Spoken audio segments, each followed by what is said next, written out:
नमस्कार मित्रांनो, स्वागत आहे तुमचं आपली योजना या यूट्यूब चॅनलवरती। चॅनलवर तुम्ही नवीन असाल तर चॅनलला नक्की सबस्क्राईब करा। तर मित्रांनो, ज्या महिलांनी माझी लाडकी बहीण या योजनेसाठी अर्ज केलेले आहेत, तसेच ज्यांचे फॉर्म अप्रूव्ह झालेले आहेत आणि ज्यांचे फॉर्म पेंडिंग झालेले आहेत आणि ज्यांचे फॉर्म रिजेक्ट झालेले आहेत, अशा सर्व महिलांसाठी ही माहिती अतिशय महत्त्वपूर्ण असणार आहे। विशेष करून ज्यांचे फॉर्म अप्रूव्ह झालेले आहेत अशा लाभार्थ्यांसाठी ही माहिती असणार आहे। तर त्यांनी चुकूनही या व्हिडिओला स्किप करू नका, त्यांच्यासाठी अतिशय महत्त्वपूर्ण ही माहिती असणार आहे। तर मित्रांनो, ज्यांचे फॉर्म अप्रूव्ह झालेले आहेत त्यांनी हे काम लवकर करा, अन्यथा तुमचे 1500 रुपये जातील किंवा तुमचे पैसे हे वेळेवर मिळणार नाही। तर मित्रांनो, कोणतं ते काम आहे ते तुम्हाला लवकर करायचे आहे। तर मित्रांनो, सविस्तर माहिती या व्हिडिओमध्ये समजून घ्या। व्हिडिओला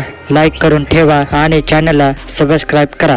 तर मित्रांनो, ज्या महिलांनी मुख्यमंत्री माझी लाडकी बहीण या योजनेसाठी अर्ज केलेले आहेत, अशा सर्व महिलांनी सर्वात पहिल्यांदा गुगलवर जाऊन आधार लॉग इन हे नाव सर्च करा। तर मित्रांनो, सर्च केल्याच्या नंतर माय आधार लॉग इन ही पहिली वेबसाईट तुम्हाला दिसेल, त्याच्यावर क्लिक करा। तर मित्रांनो, या वेबसाईटवर क्लिक केल्यानंतर लॉग इन नावाचं ऑप्शन तुम्हाला दिसेल, तर त्यावर क्लिक करा। तर त्यावर क्लिक केल्याच्या नंतर तुमच्याकडे आधार क्रमांक असणे गरजेचे आहे। तर तुम्हाला तुमचा आधार नंबर या ठिकाणी टाकायचा आहे। तुम्हाला हा कोड दिलेला आहे, ते कोड टाकून तुम्हाला लॉग इन विथ OTP या ऑप्शनवर क्लिक करायचे आहे। तर मित्रांनो, जशी माहिती मी तुम्हाला इथे सांगत आहे तर तशी माहिती तुम्हाला पण बरोबर टाकायची आहे। तर मित्रांनो, लॉग इन विथ OTP या ऑप्शनला क्लिक केल्यावर तुम्हाला काही सेकंदामध्ये तुमच्या मोबाईलवर OTP येईल। तर तो OTP या ठिकाणी टाकायचा आहे आणि लॉग इन या बटनावर क्लिक करायचे आहे। तर मित्रांनो, क्लिक केल्यानंतर तुम्हाला उजव्या साईडला तुमचा जो आधार कार्डवर फोटो आहे तो तुम्हाला इथे दिसेल। त्यावर क्लिक केल्यानंतर तुम्हाला तुमचा आधार नंबर, आधार कार्ड या ठिकाणी दिसेल। तर मित्रांनो, खाली तुम्ही बघू शकता तुम्हाला एक ऑप्शन दिसेल बँक सीडिंग स्टेटस, तर यावर तुम्हाला क्लिक करायचं आहे, बाकी कुठेही क्लिक करू नका। तर मित्रांनो, यावर क्लिक केल्यानंतर काही सेकंदामध्ये तुम्हाला कळेल कोणत्या बँकेला तुमचा अंगठा आहे, कोणत्या बँकेला तुमचा आधार कार्ड लिंक आहे।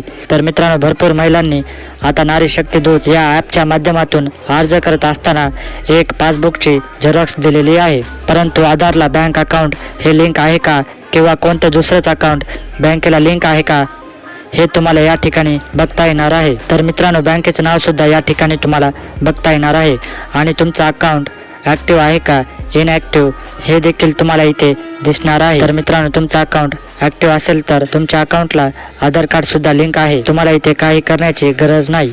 तर मित्रांनो, वेळेवर तुम्हाला या योजनेचे पैसे हे मिळून जातील, तर टेन्शन घेऊ नका। जर तुमचं या ठिकाणी अकाउंट इनॲक्टिव्ह दाखवत असेल तर तुम्ही लगेच आधार कार्ड लिंक नाही असे समजून घ्या। तर मित्रांनो, ज्या महिलांनी नारी शक्ती दूत या ॲपवर ज्या बँकेची माहिती अपलोड केलेली आहे त्या बँकमध्ये जाऊन तुम्ही तुमचं आधार कार्ड बँकेला लिंक करून घ्या। तर मित्रांनो, अतिशय महत्त्वपूर्ण ही माहिती आहे, व्हिडिओला जास्तीत जास्त लोकांकडे शेअर करा। तर मित्रांनो, व्हिडिओ आवडल्यास व्हिडिओला लाईक करा, कमेंट करा आणि आपल्या चॅनलला सबस्क्राईब करा। पुन्हा भेटूया अशाच एका व्हिडिओमध्ये।